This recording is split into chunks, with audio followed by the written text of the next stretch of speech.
Today, we have on our Conscious Fertility podcast Neil Theise. He is a medical doctor. He is a pathologist as well as a professor of pathology at the NYU Grossman School of Medicine. And through his scientific research, he has been a pioneer of adult stem cell plasticity and the anatomy of the human interstitium. Dr. Theise's studies in complexity theory have led to interdisciplinary collaboration in fields such as integrative medicine, one of the things that I got really interested in wanting to talk to you, consciousness studies, even more so, and then the science religion dialogue or maybe debate. And it's worth noting that his book, Notes on Complexity, A Scientific Theory of Connection, Consciousness, and Being, was published in 2023. And Neil, I got to confess, I have a copy of your book, but I didn't get it until about 2 weeks ago. The reason being, and I want to share this with our listeners because I want you to get this book. When I went to your website, neiltheiseofficial.com, I saw a picture of the book, and to me, it looked like a big hardcover textbook. And I was like, oh, I just don't think I want to do that right now. And I thought of it, you being a liver pathologist, stem cell research, I thought it was that book, right? For like medical students have to read this book. This is on like what it says, scientific theory of connection, consciousness, and being. This is a book. It's small. It's not it's under 200 pages, I think. 172 with pictures. 172 with pictures. Yeah, so it's a thin book, everybody. It's a thin book. If you're watching this on YouTube, if you're listening, just get a copy of this book. I am loving your book, and we'll refer to this book because I've always wanted a manual on how to live life, right? Like, why not have it? And it's nice when you bring in theories that come from the Western perspective, the materialistic perspective. I get a sense, though, I don't know if this was your intention, you're grounded in materialism. Like, that's where you were trained. Oh, well. And you are Zen Buddhist. Right there, that could take us an hour.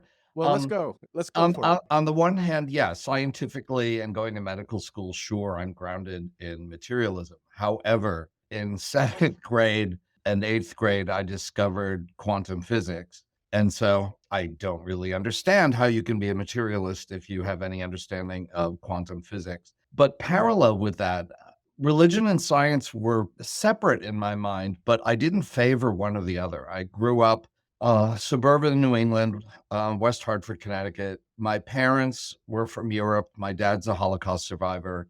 I grew up in a community of German Holocaust survivors. That was our synagogue, and Jewish. I you can assume, and my mother's family history of Judaism, it's a long line of rabbinic scholars, and it turns out I learned eventually mystics going back about 1,000 years that we can trace. And my dad's family, the ones who survived, my brother and I, and the other children in our community were raised, we were seen as precious because they didn't think there would be a next generation. And the religion wasn't imposed on us as much as there was a lot of joy in it because we're still here. So with my mom, both of them from different perspectives, I was raised with a very strong Jewish identity and a very strong Jewish spiritual practice. The point you're making, because I want to know how you go from liver pathologist, stem cell researcher to writing this book. But having gone through your book and on my second read, you actually are debunking materialism. And this is why I wanted you on the podcast, is because I want us to go out there. I want us to, which we'll talk about complexity theory, the random ants that you have, the divergent ants that discover new things. I want us to not stay in the lane because I believe there's more to this world than meets the eyes, than the five senses. I think the world needs, there's an evolution in humanitarian, spiritually happening. And I like on the podcast people like you, people that are trained and grounded in the materialism world. So you get it, you understand it, and you're also in the quantum, so you can be in both worlds versus only knowing one, so you're dismissing the other. Right. You're whole versus being separate. So this is why I wanted you on here, for the credibility factor. And how do you go from liver pathologist, stem cell researcher to, I've heard on another podcast, having your own shaman. So this is quite unique. So I'd love for you to continue. Or he has me. Yeah. Continue this because you come from a family, Holocaust survivors, and you had the mysticism running down through your lineage as well. So I'm really curious. So that's step one.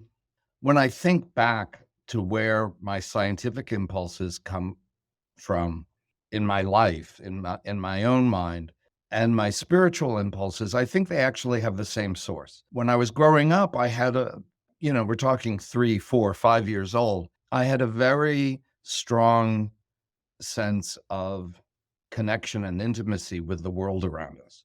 And the emotional content of that, I think, went towards the spiritual side and gave that a reason to be, a way to express the feelings. And on the other hand, anything that could bring me closer was fascinating to me. I was probably the only thing I had a native gift for was mathematics. Alas, I didn't become a mathematician, but the sciences telling me more and more about the details of this world that I felt connected to, that was a passion. The moment I learned to read, I was reading books to some extent on science.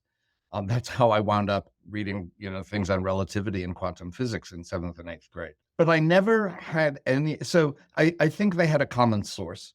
And while I was aware vaguely that our culture says these are two different things, I just didn't really care because these were just native instincts for me.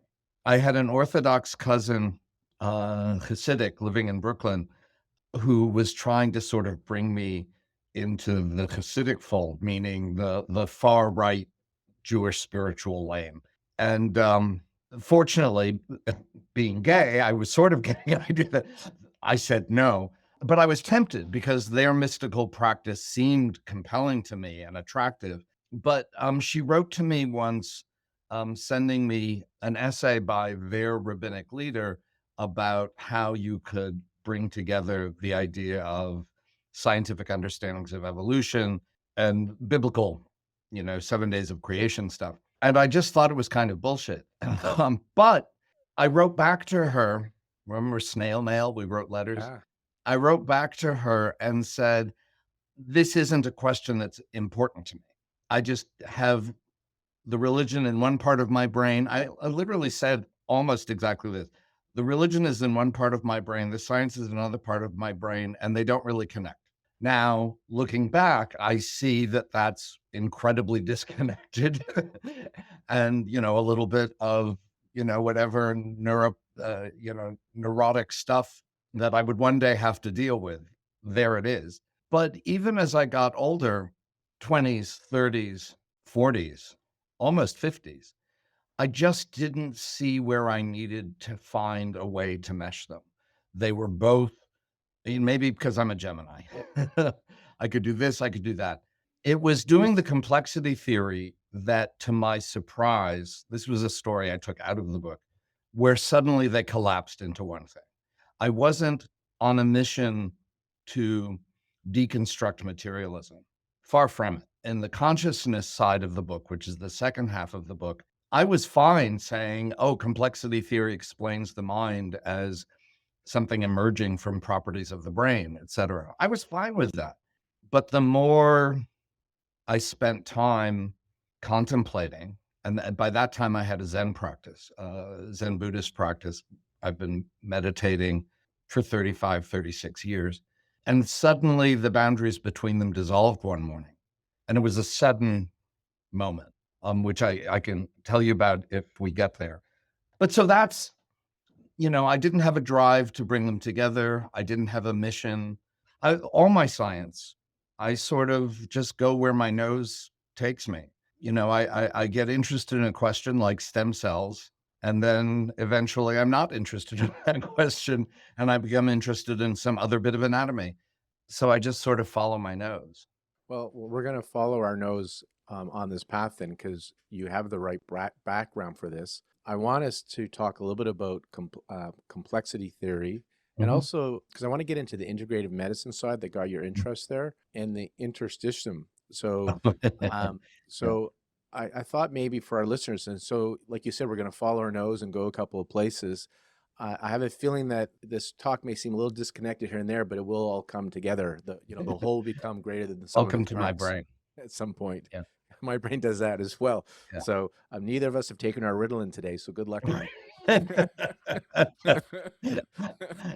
Well So- said. Yeah. So when I look at like, why should somebody care about complexity theory in your book? Mm, And the reason I wanted you on, so I'm going to tell you why I care, and then I'm hoping you have some answers or some insight at least. It's becoming more and more obvious that people are struggling, right? The world mhm, seems, scary, mhm, and we're struggling, the external world. And it seems going to work on the external world doesn't really work so well.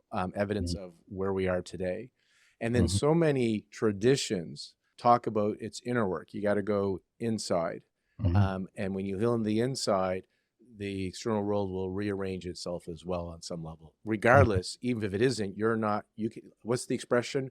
Pain is inevitable, suffering is optional. So, Right, right. so Yeah, you, yeah, you yeah, could be a terrible you can be at peace in an unhappy situation. That Zen yeah. Buddhist part of your life. So that's my intro to say, can you share a bit what you've learned from complexity theory, or how did you get into it from observing the world and then doing the research and then re-observing the world?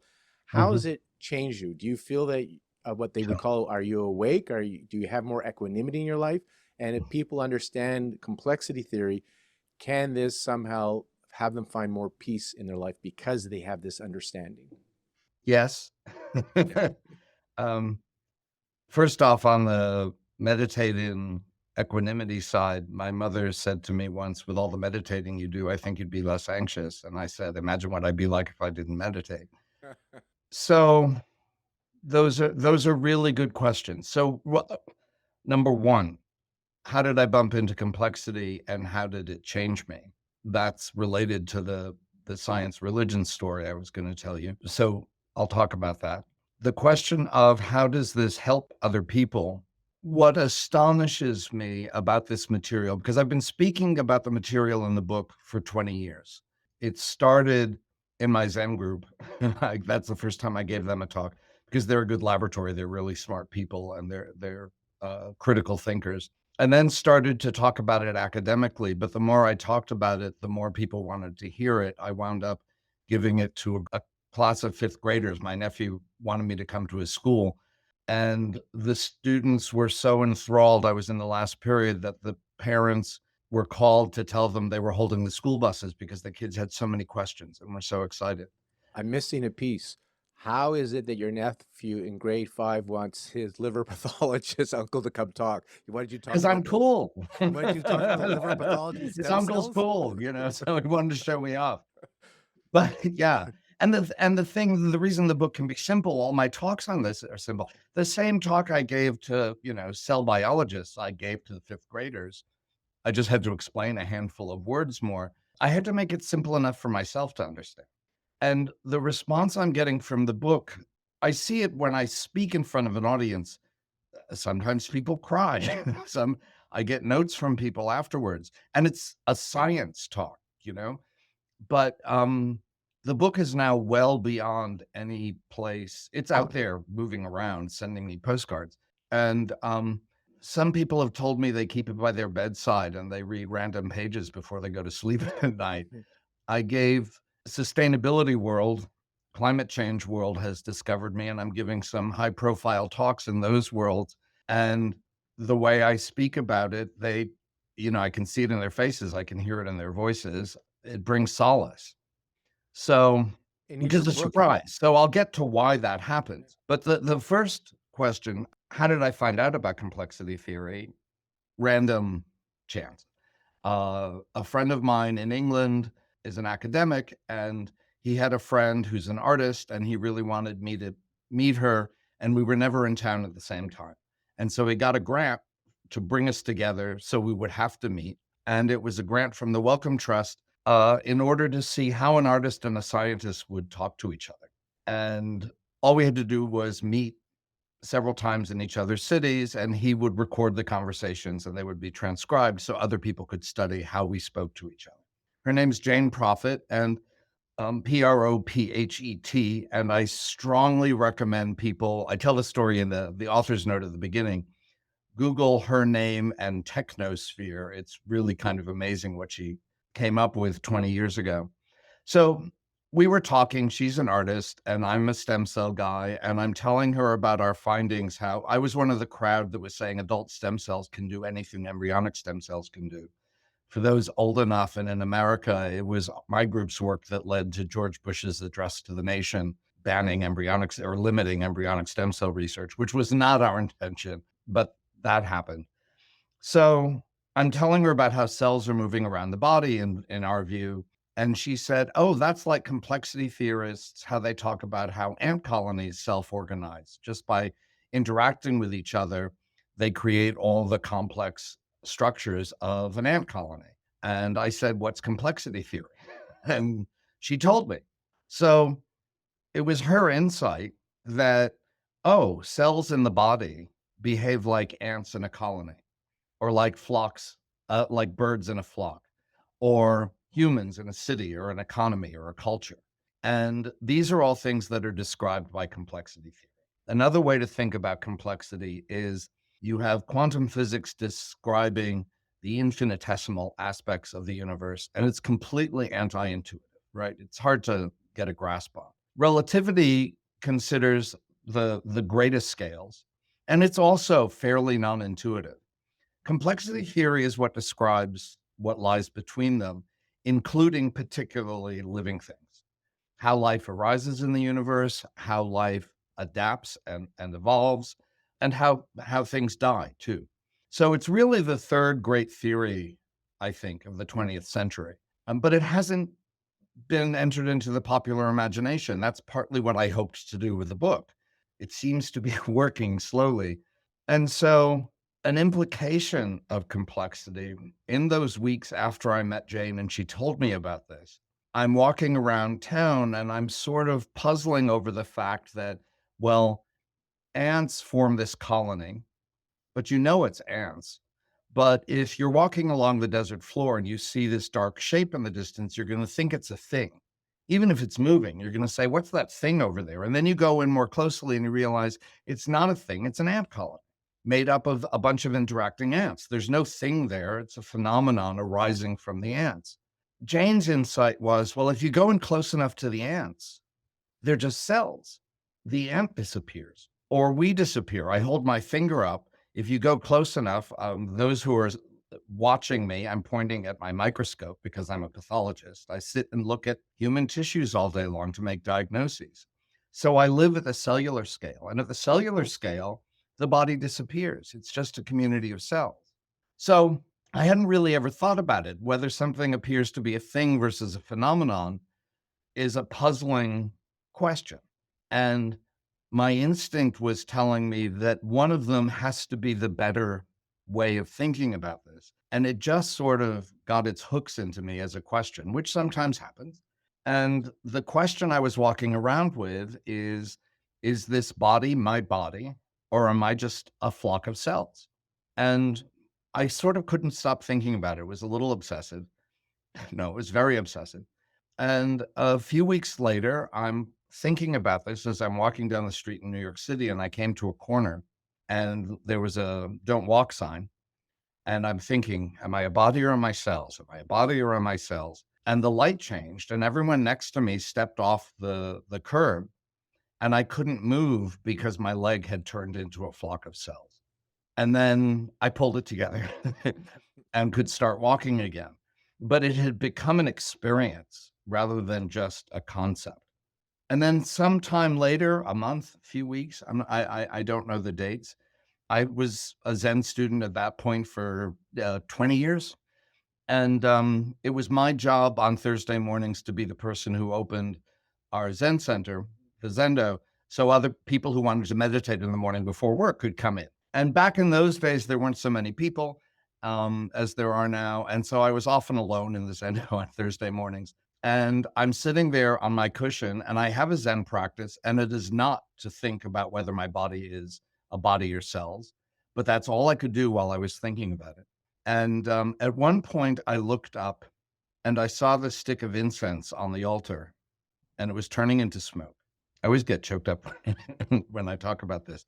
I'm waiting for the time I don't get choked up. I'm wondering when it's going to, but it's been a long time.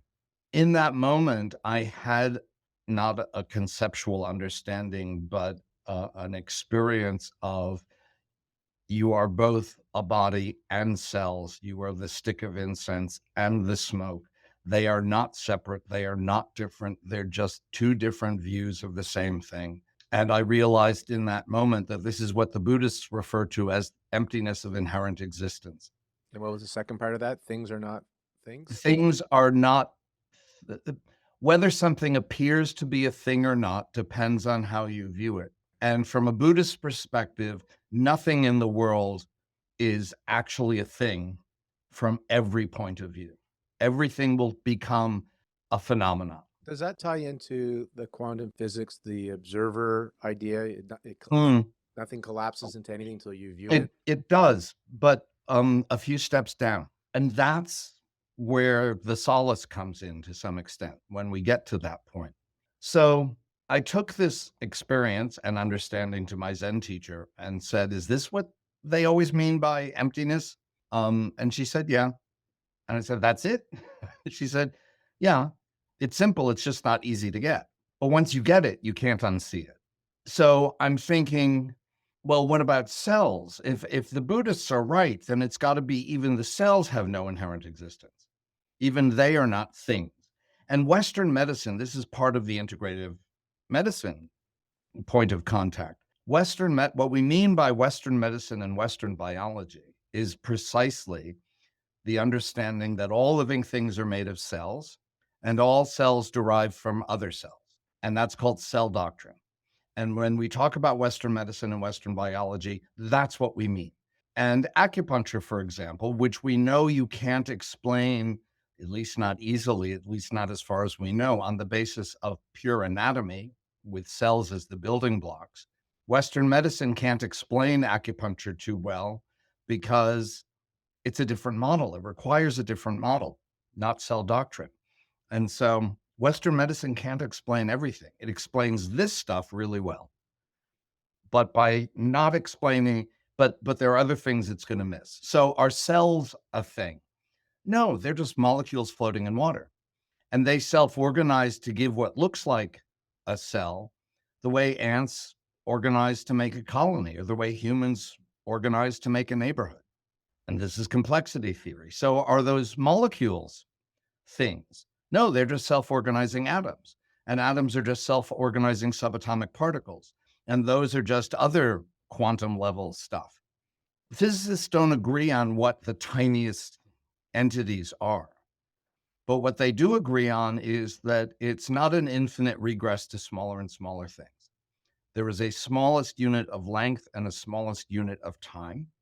And the implications of that, both in terms of relativity and quantum physics, is that space, the vacuum, is not empty. It's an energy-rich field. And because E equals mc squared, energy will occasionally give rise to mass. And they'll pop up as little matter-antimatter pairings, like the Star Trek engines. And when they pop up, they usually hit each other and then turn back to energy. But sometimes they don't. And when those tiniest things, some people say they're strings, that's what string theory is. Some people say particles, some people say fields, some people say loops.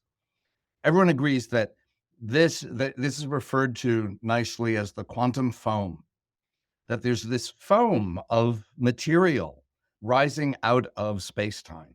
And if they survive and don't self-annihilate, they combine to make subatomic particles, which become atoms, which become molecules, which become the entire universe. So there is no thing anywhere, like the Buddha said. Any place you look, if I look at a cell under my microscope, I'm looking at cells as though they are important things. Everything I diagnose is based on cells. But the cell itself, if I go down to a smaller scale, it disappears. That's right, because you'll see eventually electrons, protons, and then if you keep looking, it's just empty space. Right. Except space isn't empty. It's filled with energy. It's filled, yeah. So right. Okay. And then you get the quantum foam. So you run the film backwards, and you get all of existence. Because you know how our brains go somewhere? We'll go on track, sorry, audience, but I can see that's the new market at Starbucks. Get your quantum foam on your latte. Right. Full of energy. Someone has to do this. Yeah, absolutely. Yeah. So implications of this. At this level of scale, you and I are separate things. Right. You're a person and I'm a person. At the cellular level, where's the boundary of our bodies? Well, we now know that our body is covered by mostly bacteria, but also a few other living things called the microbiome. And that extends through all the body's crevices too. And it's about 50% of the cells of your body. And without them, you can't be a living human.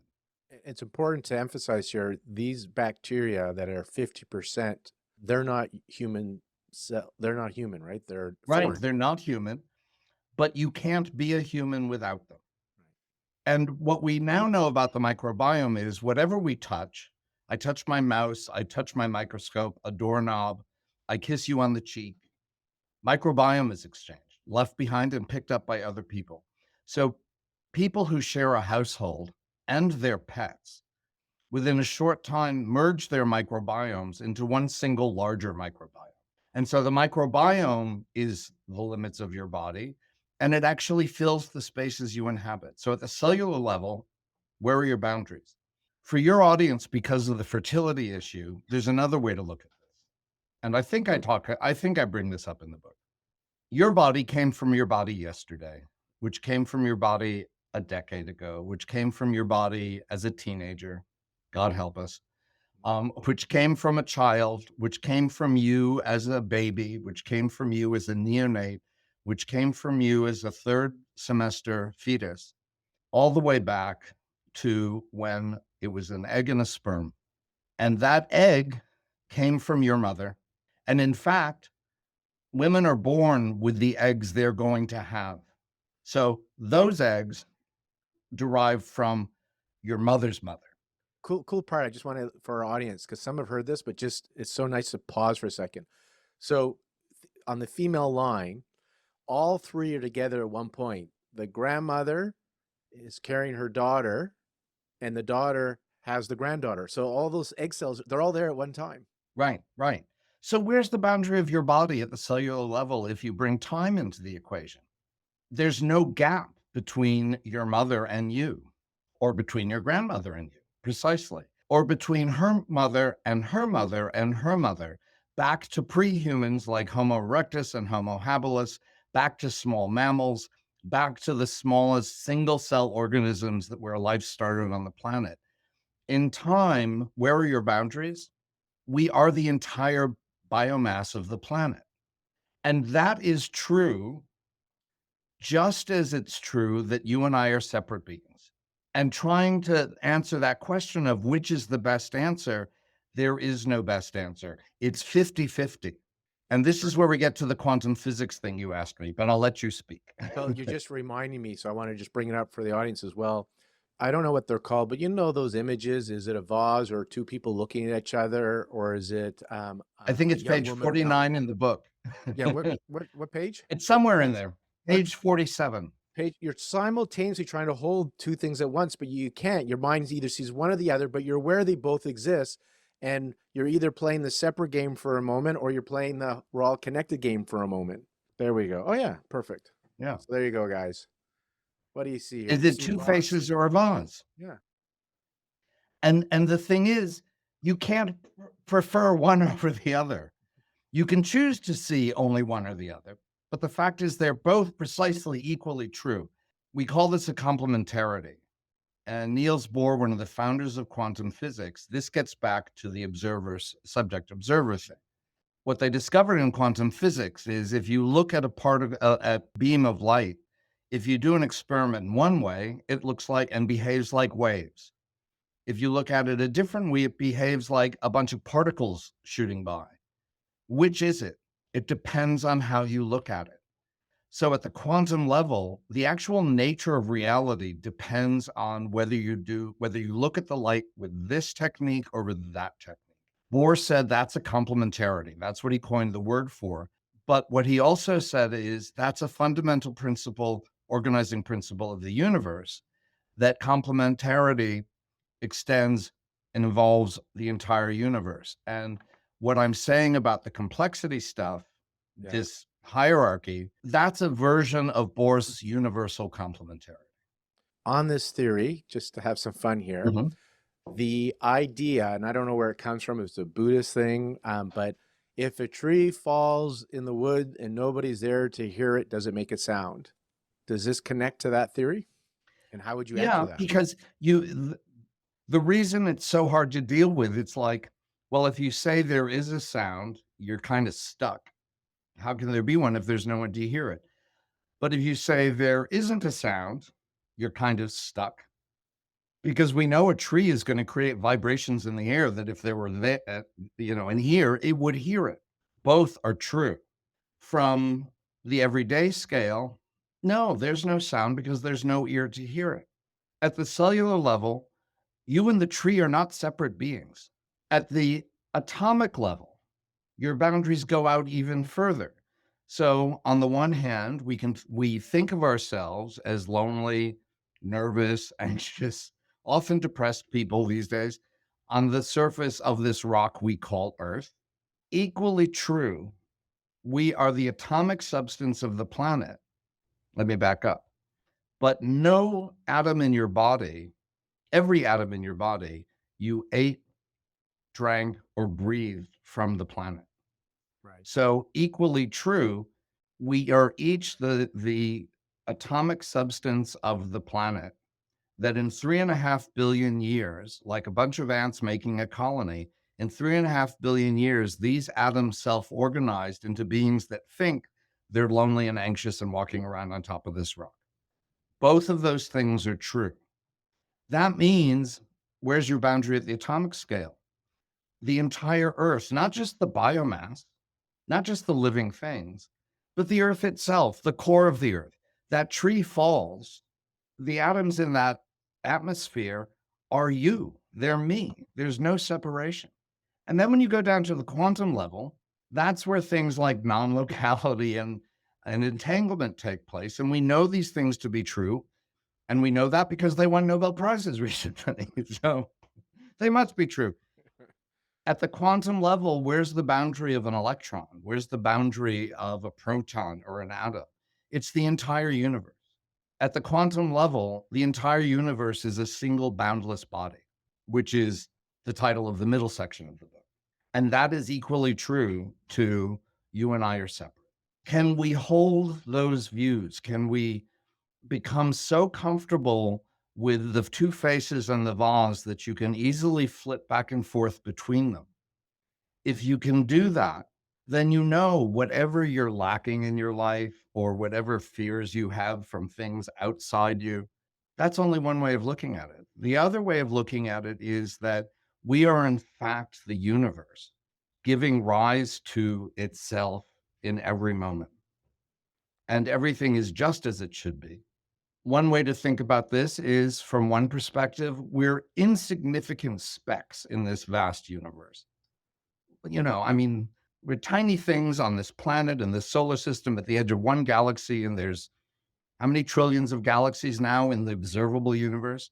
But equally true is that each of us is a pure expression of the universe in every moment. I'm curious if you know this parable because it's a Judaic one. So from your Mhm. background practice, I'm going to butcher it, but I'm hoping you're going It's to okay. remember it.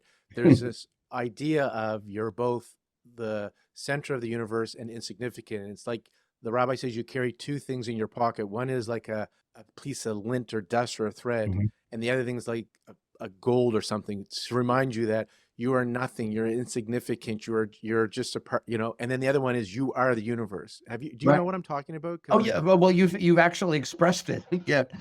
On the one hand, you're nothing. On the other hand, you're everything. And what complexity teaches us is that both are true. The question is, which do you focus on? Now, the vast majority of us in our Western culture, are trained to see it from the point of view that you and I are separate objects. The universe is merely material that connects up with other material, and there's nothing more to it than that. What complexity reveals when you put it together with quantum physics and relativity is, sure, materialism is correct from one perspective. From the other perspective, there's no such thing as material. It's all just stuff coming out of the quantum foam. There's no material anywhere. Neil, I just because of your cellular, your analogy or metaphor in your background, I often meditate and think about I have all these cells Hmm. and they are dying and new ones are being developed all the Hmm. time. Hmm. And Yeah. I'm the whole, but I'm Hmm. not mourning the death of all my cells. Right. And I'm not celebrating the birth. I'm not even aware of it as I'm whole. And I also think of conscious sometimes. Is it aware? Like I could be like a cell in the consciousness of the universe. So if I die or born, does the universe care? Does it even know? Because I'm Right. part of the whole. But if I didn't, but if all the cells didn't exist, then the conscious doesn't exist. The whole doesn't exist. So the whole is greater than the sum of its parts. But if you don't have the parts, you can't have the whole. Right. And what quantum theory tells us and what complexity theory tells us is that while that number one, the whole is always greater than the sum of the parts, and every part is the whole. And on a cellular level, we know this. It contains all the DNA of the body. You can take a cell and it could grow an ear, or you can take a liver cell and it can grow a nose if you have the right medium, I assume. You know this. um, Is that true? I heard yeah, this. yeah. I mean, pretty much that our stem cell research said any cell can become any other cell type. That was, So it contains you the know, whole. It that was contains the whole. actually my field back then. Yeah. But more than that, I mean, but that still comes back to a mechanistic, well, we have this string of molecules that's called DNA and it unwinds and other molecules come in and it builds these things. But even in a more fundamental way, what if you're down at the atomic level? There's no DNA. DNA is not a thing in the way our bodies are not things, in the way a flock of starlings looks like a thing in the sky. In fact, if you're not prepared to see it, you might go, "What's that balloon up there?" And then you hear the sound and you realize, oh, it's a flock of starlings. And the starling itself disappears if you go in close enough. The ant disappears. My finger disappears. And, you know, we can come up with, I had to do a lot of editing to make the book short. There are so many there's infinite possible examples of this because it's everywhere. And this is one of the things about complexity is that unlike relativity and quantum physics, it's utterly intuitive. Walk out of your home in the morning and look around in the world. And, in New York, whether you're in New York City or you're in a farm somewhere, or you're living in a tent in a forest or a jungle, you open your eyes and all around you, trees are spinning earth, air, and water into leaves. Birds are flying as though they're a single being. People walking, if you're in a city, people walking down the street. In New York City, everyone's either on their phone, they've got their earbuds in. Why does no one bump into each other? Somehow there's this seamless arising of this easy flow down the streets. This is what the world is like. And when you start to see it, this is why it gets a little obsessive, because everywhere you look, small things are turning themselves into bigger things. And it's magic. And this is where, because we're going to go to the interstitium after this. But before that, Okay. you Mhm, talk about some of the, I don't know if you call them rules of complexity theory, and like rule number 3, negative feedback loops. As I was reading your book, mhm, this idea where you can see it everywhere, I like, like you said, people are loving the book because I think there's certain things that are what I would call universal truths, right? mhm, And so it seems so intuitive. But like when I was reading your book, if you don't have the proper feedback loop and there's just growth, we have cancer. You can look at the economy. So I'm looking at the market, how it's growing and the numbers, how high it is today as we're recording this. mhm, mhm. By complexity theory, it's probably going to pop, They will right? collapse, Yeah, right. so you can And really understand the climate and your health. Like that's why I said, can this book help? How can it benefit you? If you understand this theory, you can start to understand how this can impact you in the material world. right, right. So, a really precise example of that to me, and since I started thinking about this way, I deal with politics, for example, in a completely different way than most of my friends. Can we go there? Because you have an Yeah. election coming up. Can you take complexity theory? This may not be where you're gonna go, but you have two parties. The world is polarized and the parties are polarized. It looks like a mass extinction is happening on a political level. Mhm. So Well, I'm we've got curious. lots of mass extinction events happening on many levels. So I'm curious from your Yeah. complexity theory, though, what are you observing and noticing Right. because of that? So let's pull back and talk about rule number 4 for how complex systems. It's these 4 simple rules that mean ants interacting. They just, there's no one tells them here are the rules of interaction. They just do it the way, you're interacting with other people when you're walking down the street. In the same way, ants are interacting with each other to build colonies. You're not thinking about it. You're in your own little world. Rule number 4 is that if there's got to be some level of unpredictability, of randomness amongst the elements, cells, birds, people that make up the larger scale structure. If there's too much randomness in the ant colony, the ants are just wandering all over the place. Just disorder. If there's too little randomness, so if you look at a food line of ants from a distance, it always looks like a straight line going from food to colony, sugar cube to colony. And they're going back and forth, taking that sugar cube bit by bit. But if you stoop down and look carefully, there's always 3 to 4% of the ants are not following the line. Those ants are the ones that are likely to find a new food source even before that old food source runs out. We Right. know, people have studied this. If you put your foot down into the middle of a food line and interrupt it, it's not the ants in the line that find the short, quickest path around your foot. It's those ants that aren't part of the line. So if you have no randomness in the system, if you have no divergent ants, as I like to call them, then if the environment changes, you run out of food or a foot comes down out of the sky, you can't adapt. So you need this low level of randomness in order for to be able to organize. It can't be too much, but it's got to be enough so that if the environment changes, you can try out new possibilities. So this ability of adaptability. Yeah, yeah. And so this is the source of creativity, human creativity, biological creativity. In every present moment, it's not an infinite ray of possibilities for the next moment because it's not infinite. It's a limited randomness. There's a constrained number of possibilities that we can't be precisely sure how many and what they are because it's randomness. There's a limited number of possibilities for the next moment. And when the next moment arrives, and we call those the adjacent possibles for the next moment. What are the possibilities of how our world will organize itself, how our body will organize itself in the next moment? And the next moment arrives, one of those things happen, unpredictable. It's not a machine. And then a new cloud of possibilities for the next moment arises. So living things are not predictable. We're not machines. So when we're in the middle of cultural, social events, like let's say an election, without talking about which side of things I'm on, 2016, Donald Trump got elected. Well, anyone paying attention would see there was a 3% chance, according to the polls, that he would win. 3% is not 0%. Him being president was a whole bunch of those adjacent possibles. It's not always the likeliest thing that happens because it's unpredictable.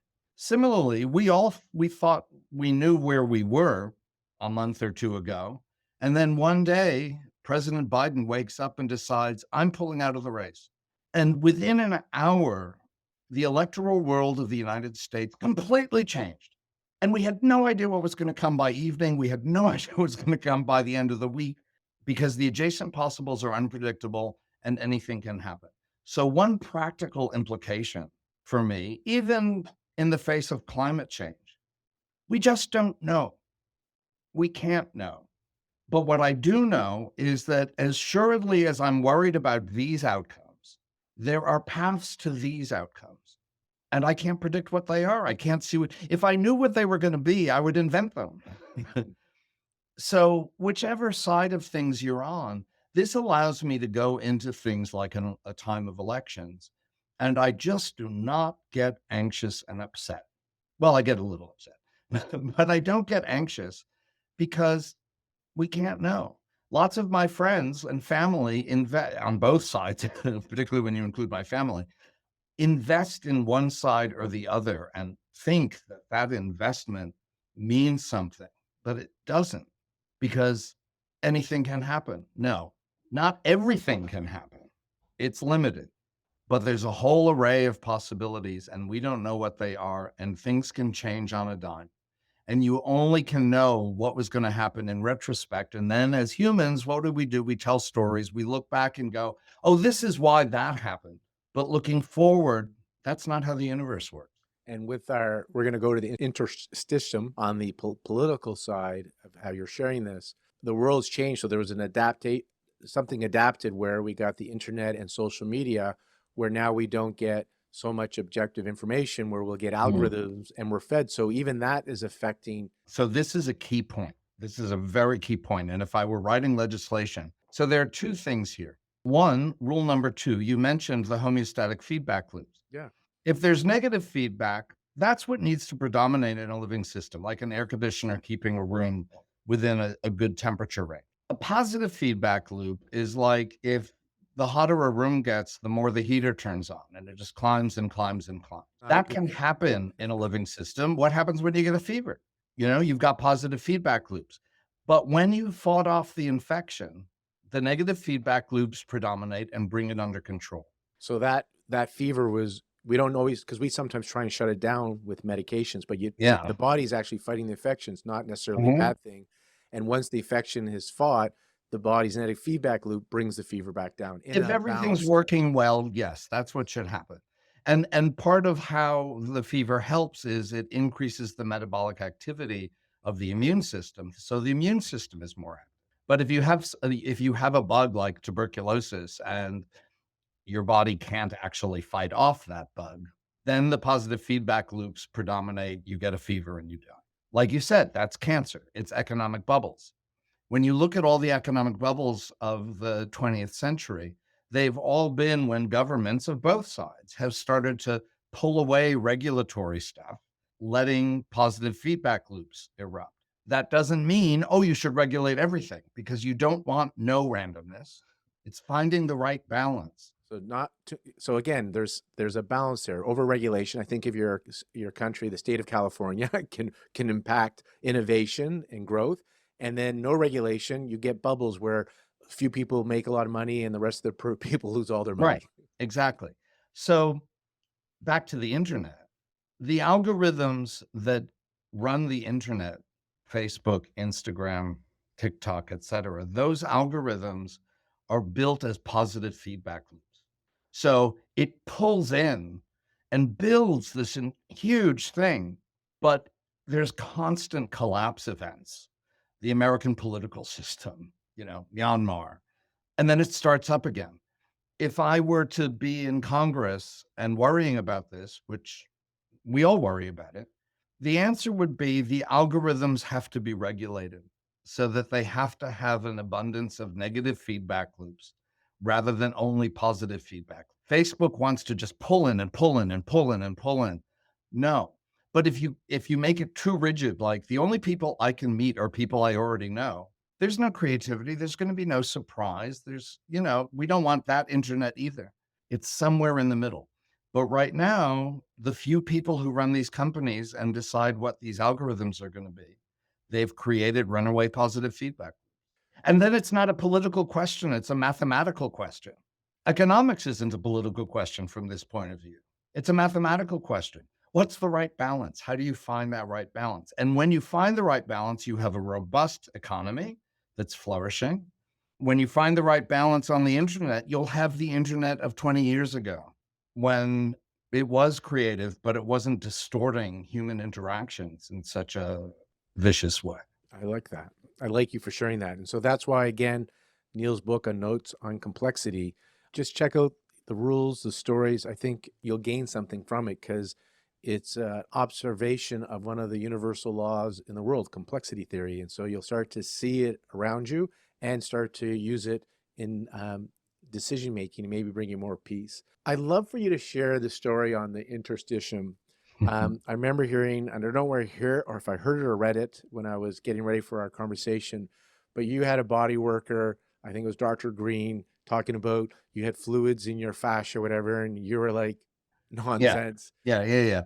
So she'd love the fact that you called her Dr. Green. Just Debbie. She was my yoga teacher and she was a rolfer. and a healer. I mean, she just, you meet people, lots of people can be trained to do body work, but then every once in a while you meet someone, there's just something extra. And it's intuitive. They can't explain it, and they might even deny it. She was that kind of person.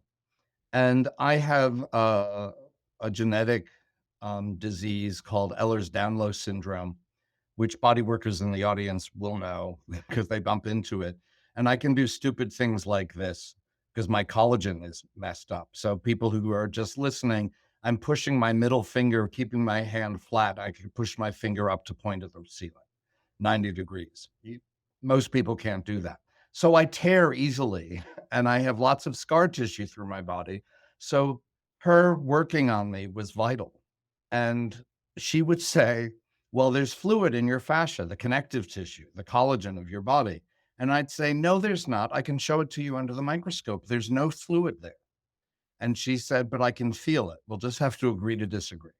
But then I was minding my own business. I used to be at Beth Israel Hospital, and I wasn't in the pathology department. I was in the medicine department in the division of gastroenterology, GI disease, and liver disease, because they wanted their own liver pathologist in the room next door. And the head of the division and his senior disciple had been given this new fancy endoscope, to which, you can use an endoscope to look down into the esophagus or the stomach, or a colonoscope, same thing, but you're coming up to look at your colon. And what this allowed you to do was look at tissues from the inside of the GI tract at the microscopic level in the living tissue.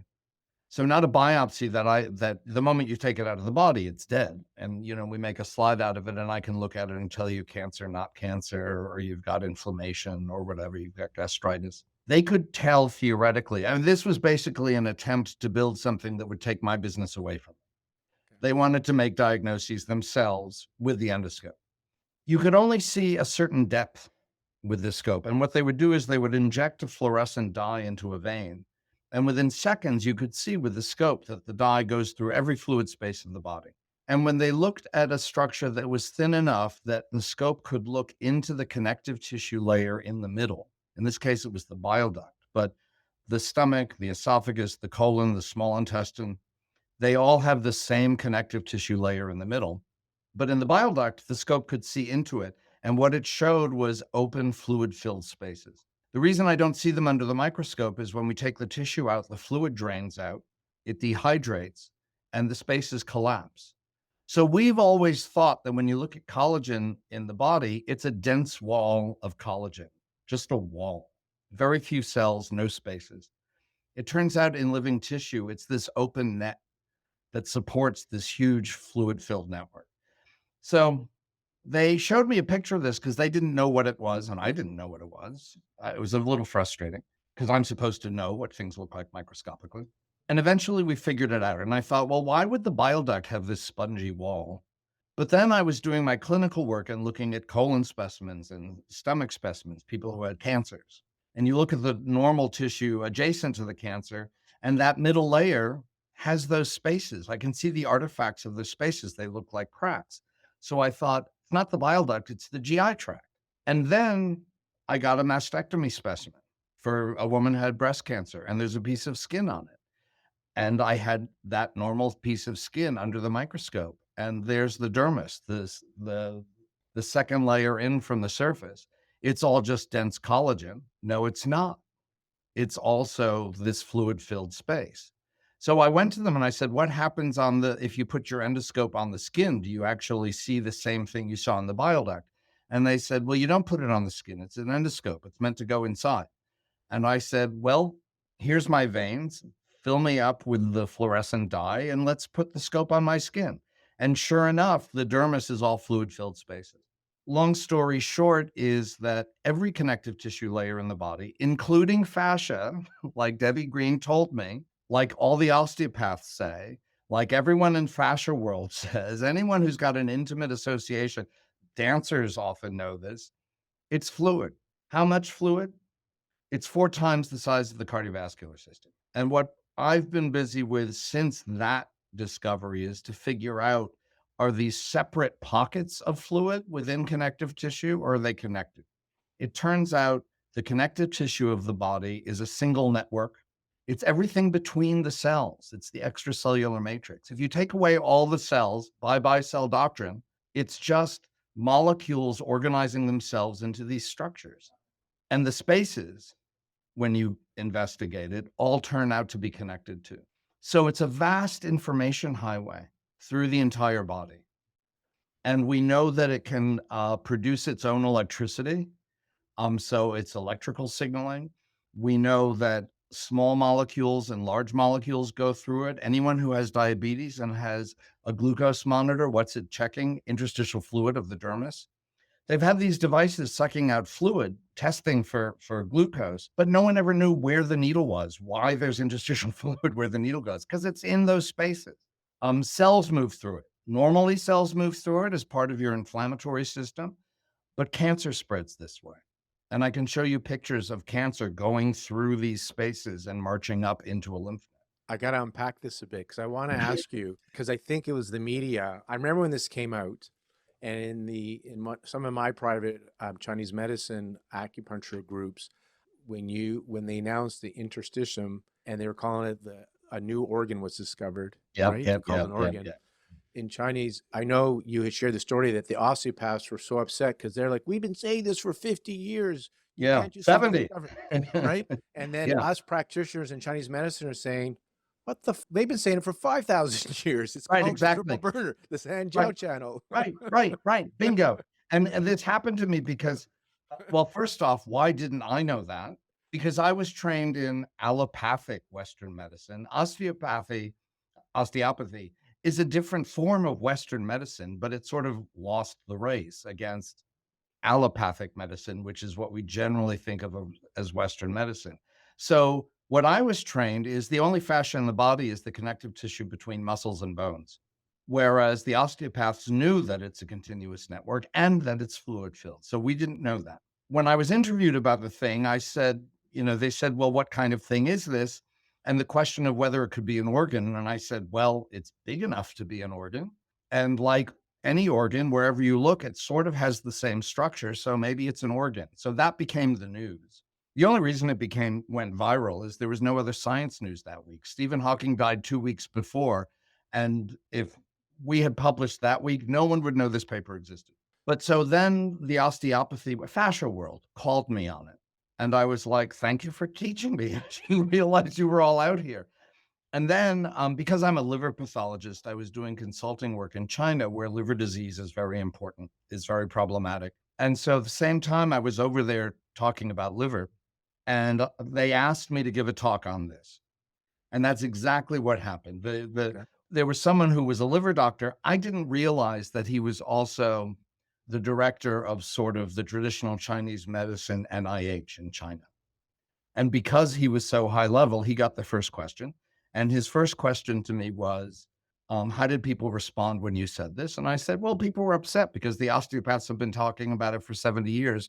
And he said exactly what you said. He laughed and he said, yes, and we've been speaking about it for 5,000. From this research, can you, because I got to let our listeners know that today I came across 2 papers through a colleague, one called The Applications of Dynamical Complexity Theory in Traditional Chinese Medicine, and the other one's called Traditional Chinese Medicine, Potential Approaches for Modern Dynamic Complexity Theories. So I thought of Neil because they were talking about complexity theory, but in the paper, one of them I read is, it's very hard to study Chinese medicine because they're trying to study it from a reductionist paradigm. Right. And it's a different system. And when you're talking about your slides, allopathic medicine often studies dead tissue. And so they're really good at death. Chinese medicine studies living organisms. So that's why when you say, why did we miss it? Because you've been studying dead tissue. There's no qi in dead tissue, right? Right. So now I'm curious, do you have an understanding or a way to explain why acupuncture could work then based on the fascia interstitium? Because I know at Harvard, they're starting to talk about the fascia as part of how acupuncture, you needle somebody's ankle. I'm part of the people at Harvard who are talking about it. So perfect. So, you needle, there's a point, bladder 60 has nothing to do with your bladder from a Western perspective. They'll needle a point near your ankle and that on the right, and that'll affect your neck occiput up in the left because of how the channel works. But they're trying to understand it from a fascia perspective. I have two things I want to bring up with you. One is I'm just curious, since your map allopathy, you talked about Star Trek. You watch Star Trek. I think of Mhm. allopathy as the Borg, um, as but not in a bad way. Uh-huh. As in, if it finds something that works and they have evidence, they bring it in. Right? Yeah. It's not like a closed system so much. It can feel like that. It takes a long time for Yeah. them to But once integrate. you're absorbed, Once you're absorbed, you're absorbed. So now that you've incorporated that there's the interstitium, does that give you another way then to explain acupuncture? Could that be yeah, brought yeah, into allopathic medicine with the yeah, understanding of this new organ? yeah. So my experience is that anybody who sees that anatomy, and one of the nice things about it is, unlike, let's say, doing stem cells, if I make a discovery in a stem cell experiment and publish it and say adult cells can do anything, someone else, and this happened a lot, will design an experiment to show that they can't do it. And so it's like, well, who's right? Which experiment? And you go back and forth. It's agony. And eventually I left the field because it's really boring. Well, you should have Um, told them whatever the bias of the lead investigator, you're going to contaminate the study because you just talked I about quantum did physics. tell them, and they didn't want to Okay. listen. So bye bye. But this isn't an experiment, it's anatomy. Right. And once you see it, you can't unsee it.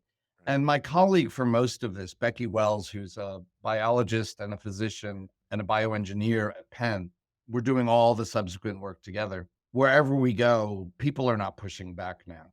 And what's been interesting from the beginning, like you said, when people who practice Chinese medicine saw our paper, they were like, this is what we've been talking about. People with shamanic practices of healing, this is what I'm talking about. People who do energy healing, this is what I've been talking about. So, what I've discovered is the interstitium, the anatomy, is sort of like a cultural interstitium between cultures of health and healing. And part of the reason they don't understand each other is because they don't have common languages. They're all using different metaphors. They're perceiving things using different techniques. They're intervening with different techniques. And so there's no way to compare things. But when you bring in this elaborate structure, they all have a relationship to it. My dream, and we may pull this off, is getting 12 to 15, which is just the right size for an interdisciplinary group. Enough diversity that you can get creative stuff going on, but not so many that it's people lecturing to an audience, just a conversation, and pull in representatives from different cultures of health and healing from every continent, from all sorts of backgrounds. And it's going to be a 3-day conference. The first day, no talking. We're going to set up treatment rooms and everyone gets to experience 2 or 3 other people's methods, just direct experience. Second day, Becky and I and a few other people will get up and explain the interstitium. And then the rest of the conference is people getting up and saying, oh, this is how the framework of the interstitium can help you understand what we're doing. I almost had it set up, but then COVID happened. And so international meeting, and it has to be in person. It has to be feeling each other's energy, feeling each other's spirits, and being part of it, and having dinner together, not just having a lecture Yep, you together. got to share your microbiomes. Yeah. I got to share something. And before I share that, I got to Mhm. tell with our audience, this is how Neil and I met with this idea he had, but not quite his idea. Ours was online and it was called the Healthy Horizon Right. Symposium. And the theme was bridging classical Chinese medicine with biofield sciences and consciousness. And Neil's one of our speakers. So this is how we met. And when Neil was Yep. lecturing, I'm listening to his lecture. I was the chair and moderator.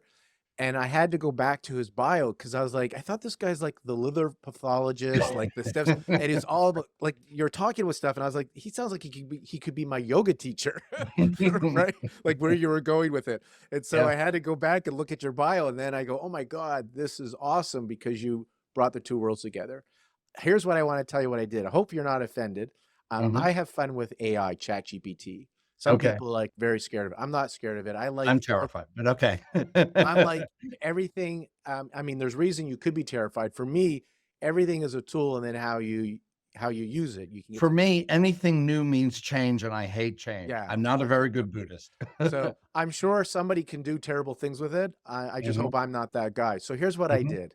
The organ in Chinese medicine is known as the triple burner or warmer or Sanjiao. Hmm. And I asked it to just give me a brief idea of the interstitium Hmm. and the Sanjiao, which I want to read to you. And then I said, would you compare the Sanjiao with Neil Theis's understanding of the interstitium? Ooh. So you want to hear it? Yeah, of course. All right. So the triple burner, the Sanjiao, is a yang organ in Chinese medicine, often described as having no specific anatomical form, yet being crucial to the regulation of qi and fluids within the body. So Chinese medicine already, it's one of the extraordinary organs in the sense that, I'm saying that incorrectly. We've always known that the Sanjiao, like we have the kidney system, so there's a kidney organ, we have the liver system, there's a liver organ.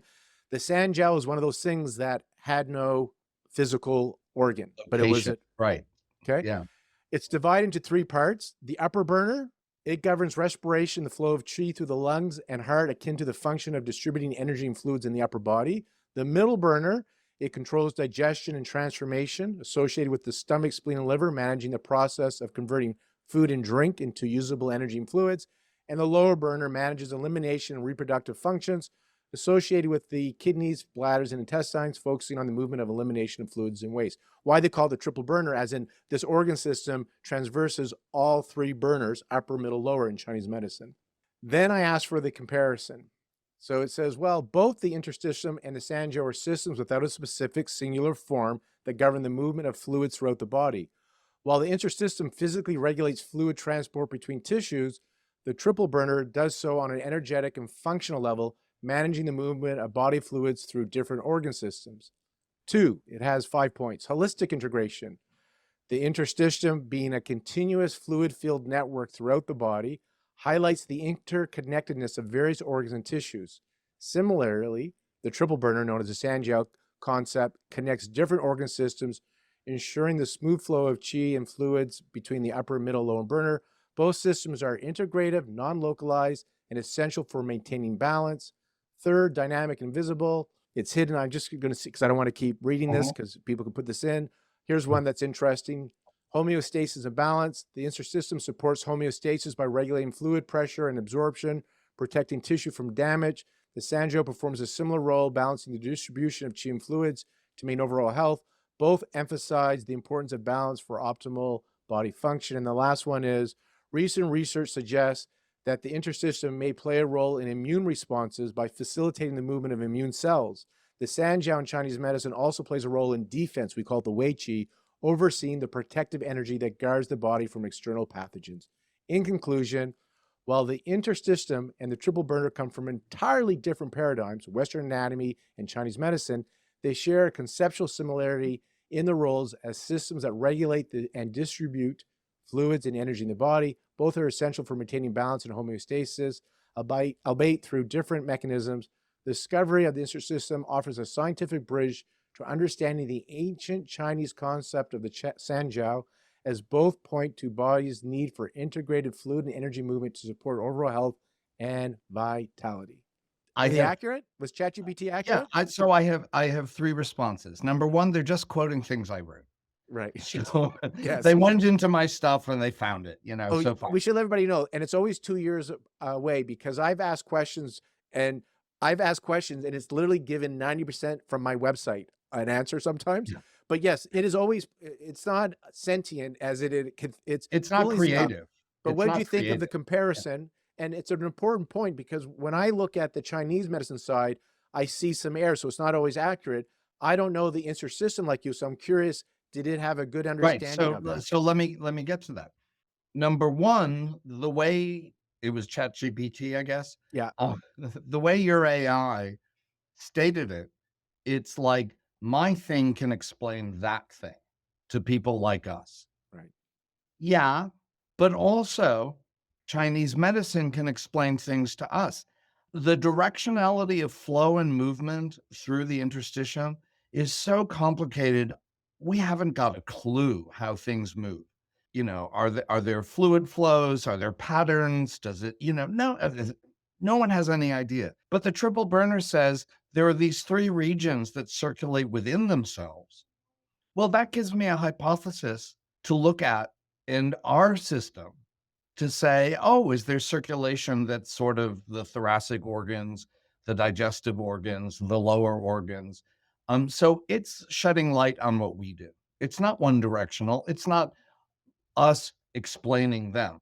That's number one that's important. HHS, it was a bridge, and our whole intention for our audience was that we support each other. So Western medicine influencing Chinese medicine, Right, Chinese medicine, right, that was what we did there. We came right. together. But That was also, what I find is that people in Chinese medicine can be as, you know, dogmatic.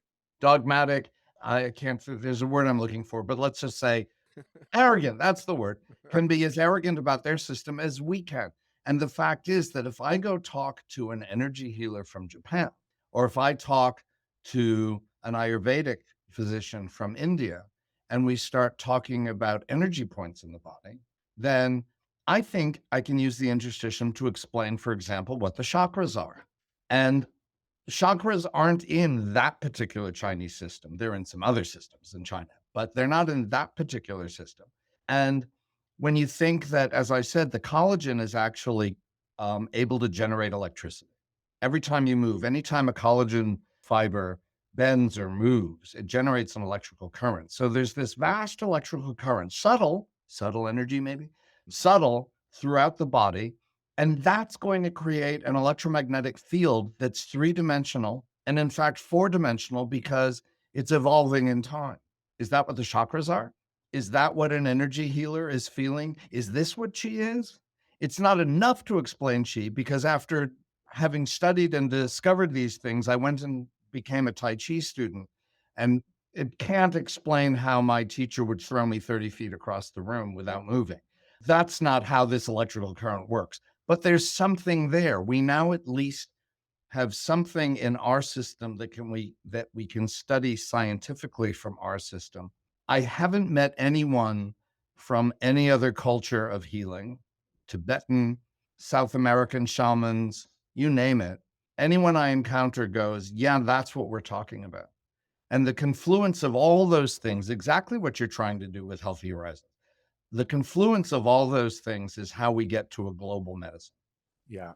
And I'll quote a teacher of mine that really ingrained this in me is don't confuse the terrain with the map. And so what Mhm. you're sharing is the people in allopathic medicine, the people in Chinese medicine, they have a map. There's the paradigm. So they think that is the terrain, but that is just the terrain is terrain. We're all looking at the same terrain. That's all Well, we have in common.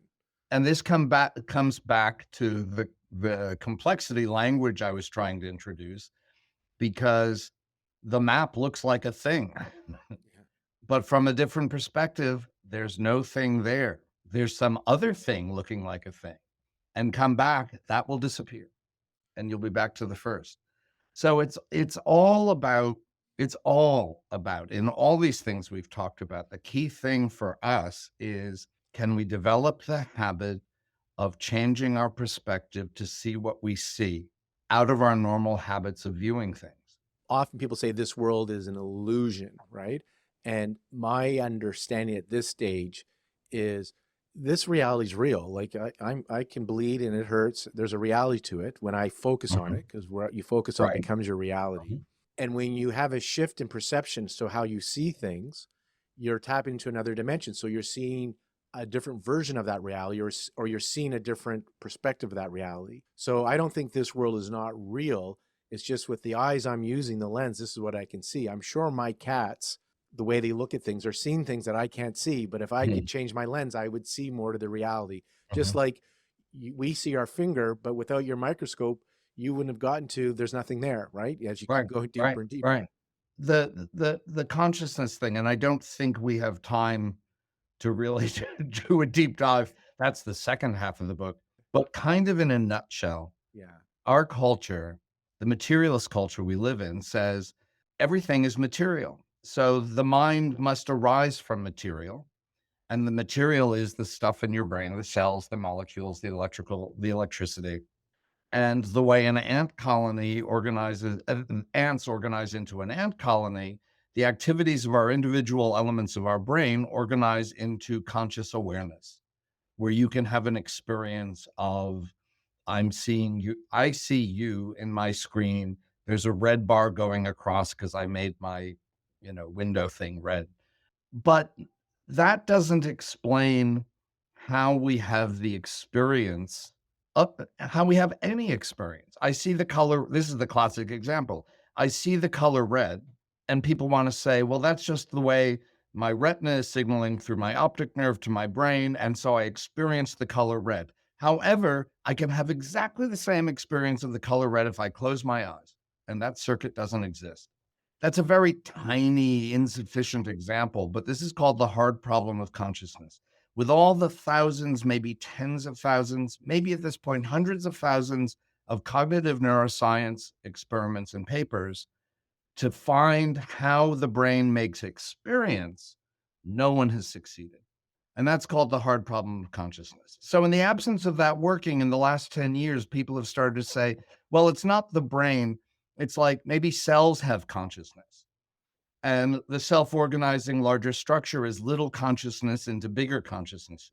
But that doesn't explain the heart problem either. So you keep going down and down and down in scale, and there's no way to get around the heart problem. And there are other problems that arise. The third possibility, and this is we think of it as Eastern, we think of it as woo woo in our culture, but the fact is, the great philosophers from Plato on down in Western society, Plato, Hegel, Kant, Spinoza, Leibniz, blah, blah, blah, all thought what you said. There's an ideal existence that is non material, and this world is simply a reflection of that. Every spiritual culture in the world, every religion has some people that when they examine the mind by going into their minds, what they find is a larger mind. And quantum physics now shows mind comes first. Max Planck, who's really the ultimate father of quantum physics, said you can't get behind consciousness because of that wave light part. You're always making a choice. The choice to view things comes before the viewing. And so what I describe in the book is this idea, it's called idealism in terms of philosophy, Western philosophy, is that consciousness is what comes first. There's pure awareness. And people who are adepts or have just not, maybe aren't adepts, but they've worked, for 5 decades meditating, other people can intuit it through other means, that the world is just awareness. The awareness, what is it that experiences the color red? That is just awareness. And that gives rise to existence. And in the book, we describe step by step how that kind of pure awareness of awareness, in which there can be no subject and object, there can be no facing off against the other. That's where that stops. How does that give rise to the world? That's chapter 11. I want to introduce you to Jaap van der Wal. He's Oh, a I know Jaap. okay. Oh, So yeah. We've hung out. because we have him on. His episode has been recorded, but hasn't been released at the time of our recording. Oh, he's fabulous. But he reminded me. I saw some parallels with the two of you, as in Yeah. The perception I had of you was by studying materialism and going deep and looking at the cell and then the atoms, and then there's nothing there. You went from extreme, the yin yang symbol. You went from extreme yang into yin, right? Like, because extreme yang turns into yin. So you went so reductionist that you went into the holism of it, right? You come out the other end. Yeah. And Jaap, same idea. By studying embryology, he became spiritual, and he realized like 1 + 1 doesn't equal 2. You have one egg cell, you have a sperm cell. When they come together, it's not two cells. It's a whole new something Whole new new. thing. It's a zygote. And the embryo, you can take an embryo and take it to pieces, and this is one way that twins happen, and each of them becomes an embryo. But it was one embryo. Now you've got halves of an embryo, but each of those is an embryo. A whole embryo. Which is it? Is it a whole or a part? But each part is the whole. And he talked about there's this organizing energy happening in the embryo, and there's a movement, and it made me think of qigong. So for qigong, the qigong teachers I have to have the most benefit is there's a breath involved, intention, and movement. Movement was essential, like not just sitting still, but there was some movement in the qigong with breath and intention to connect. And when he was talking about the embryo, there was this movement, and there's an organizing energy, which he calls the God energy, right? But he tried to give it a name, but right. And Jaap is European and Dutch, and so that's an available word for him. it would have been an available word for me, except then I became a Buddhist and I had other words that didn't push people's buttons so much. Right. Yeah, but because I mean, I met Yop because of the interstitium in fascia world. Right. He's a god in fascia world. There's no space between what he says and what I say. We're just using different languages, and our focal points, our starting points are different. Like you said, he was looking at embryology. I'm not sure what I was looking at. I guess stem cells. When we've been together, he just nods through my talk and I just nod through his talk, and then we smile a lot and have a hug. But when you talk about like, we'll borrow from Taoism, or they say that the Tao that can be named is not the Tao. So, Right. so this is why it's so hard, because they're trying to study and find Well, language. right. And so that fundamental awareness I was talking about Yeah. that underlies, that is the ground of being, out of which space time arises, and then the quantum foam and everything above that, my chapter 11, it's indescribable. You can't even say it's infinite, because infinite is a description. It's beyond, because there's no subject object split. It's referred to as non duality. And non duality, the state of non duality, cannot be described. It can't be described mathematically, poetically, in images. You just can't describe it. It is indescribable. It's beyond time, it's beyond space, it's before time and before space. But anyone who has a direct experience of it, we're, like I said before, we're humans. What we do is we make stories. So these great mystics, great spiritual practitioners, through devotional practices or paths of service, or sometimes science, right? Like, yeah, you see it, you glimpse it, you have an experience of it, and then you have to try and put it into words, because that's what humans do. You can't do it. It's always insufficient, but that's okay. They're all pointers at things. That's the thing, I actually say it in the books. This book won't change anything. But if you work with these concepts to experience the truth of them, it changes everything. The book is just a pointer. It's not the thing itself. These ideas are not the thing itself. Right. And I appreciate and thank you for writing this book. And when we set out to have this interview, my intention was, of course, I'd like to give people the answers to the world. Here's how the universe was created. It really was, again, to give them a pointer, your book, and to just let people know that some people have some intuition and some people are aware there's more to this world than meets the eyes. And I wanted to bring somebody credible that has been trained in the allopathic world, that can, liver cells, stem cells, and is also has a Zen practice and has come to a spiritual side, and they can both live simultaneously. They don't have to be one or the Yeah. other. Yeah. And so you have your spiritual practice, you can have equanimity and peace, and then you can turn on your brain and go to your job and do things. You can, what do they say in Buddhism? Chop wood, carry water, right? You Right. can, Right. you can still Just show up in that. this world. Yeah. Neil, I want to thank you very much for joining us today. And again, check out his website. It's in the show notes, neiltheisofficial.com. Pick It's up a because copy. I had neiltheise.com and then lost control of it, because I'm that kind of idiot. I had that happen to one That's of why my I'm afraid of websites. AI. I had that happen to one of my websites too. Somebody else took your name. Yeah. So it's neiltheisofficial.com. His book is Notes on Complexity, a scientific theory of connections, conscious, and being. For my colleagues in acupuncture or in the healing arts, the Healthy Horizon Symposium does have Neil's talk that we did on Yeah. bridging classical Chinese medicine, consciousness, and biofield sciences. Neil, thank you very much for today. Thank you for having me.